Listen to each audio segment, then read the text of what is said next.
учителка некоја и запосли се у село прво, нели, таму у школу. И стара девојка била. Почнала да работи некој месец и гледа го на директор на школу, па жал га фати стара девојка неодадена, па го викна на разговор. Вика, бе, девојче, да ти предложи, вика, кој нас има еден полицаец у село, такој припростен малце шляпа глупости, ама домаќини, има си куќу, има добру плату, да се земете с njega, се скуќите да биете домаќини и двојцата. Она размислила, вика, па ајде, што ќе право, оно нема други ергени у село. Земала га полицајца. Пројде тој свадба и навечер дојдев си дома, седнев такој, да вечерав и он вика, женче, убаво све, има за едење, ама мене дедо ми викаше после свадбу, знаеш како е ред. Прво муж и жена у кревет да легнев, па так све друго. Ај, вика, што ме такој ред?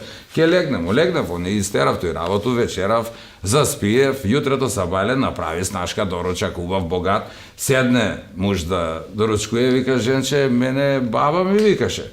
Убаво доручак, ама пред доручак муж и жена мора да истерав оној работу, па тага све друго остануе. Добро, легнав па у кревет истерав тој работу и тако и попладне кафе дојде на ред, абе женче мене тата ми викаше пред кафе овој, па дојде вечера па на ред, па мама ми викаше пред вечера овој и тако и си ги терав со зданови. Пројде некое време, учителку школи, директор вика, како ти е, гледам, кој добро ти е, весела. Абе, вика, што да ти кажам, малце стварно припроста, ама од добру фамилија. Фамилија му добра.